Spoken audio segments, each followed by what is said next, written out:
Assalamualaikum sahabat.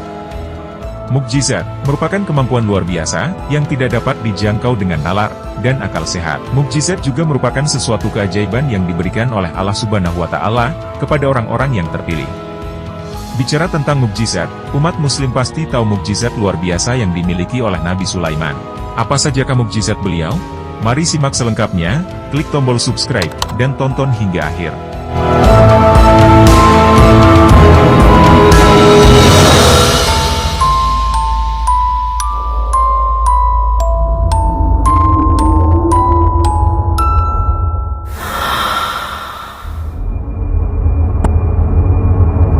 Nabi Sulaiman merupakan putra Nabi Daud alaihi salam. Beliau diberi banyak mukjizat yang luar biasa oleh Allah Subhanahu wa Ta'ala. Salah satunya adalah mampu memerintah pasukan jin sesuai kehendaknya. Melansir dari buku berjudul The Leadership of Sulaiman oleh Ibnu Mas'ud, dalam sebuah riwayat mengisahkan tentang Nabi Sulaiman, yang dimana beliau pernah memohon kepada Allah Subhanahu wa Ta'ala untuk menangkap dan memenjarakan semua iblis, dan hal tersebut berhasil dilakukannya. Dikisahkan, Nabi Sulaiman memohon kepada Allah Subhanahu wa Ta'ala, "Ya Allah, Engkau telah menundukkan bagiku manusia, jin, binatang buas, burung-burung, dan para malaikat. Ya Allah, aku ingin menangkap iblis, memenjarakan, merantai serta mengikatnya, sehingga manusia tidak melakukan dosa dan maksiat lagi." Tujuan beliau menangkap dan memenjarakan semua iblis, yaitu agar para iblis tidak ada lagi yang bisa mengganggu manusia. Sebenarnya, Allah Subhanahu wa Ta'ala melarang hal tersebut karena tidak ada gunanya. Namun, Nabi Sulaiman bersikukuh tetap ingin menangkap dan kemudian memenjarakan semua iblis.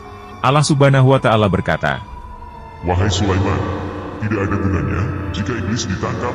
Kemudian Nabi Sulaiman menjawab, "Ya Allah, keberadaan makhluk-makhluk terkutuk ini tidak ada kebaikan di dalamnya." Allah Subhanahu wa Ta'ala kembali mengatakan, "Jika iblis ditangkap, maka akan banyak pekerjaan manusia yang akan ditinggalkan." Nabi Sulaiman menjawab, "Ya Allah, aku ingin menangkap makhluk terkutuk ini dalam beberapa hari saja."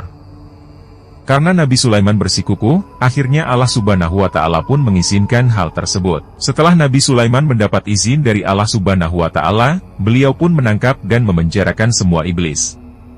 Setelah iblis ditangkap, Nabi Sulaiman memerintahkan prajuritnya untuk menjual tas, hasil kerajinan dari kerajaan, dan uang yang didapat dari penjualan tas itu akan digunakan untuk membeli gandum. Nabi Sulaiman merupakan seorang raja yang bergelimang harta, namun beliau tetap bekerja.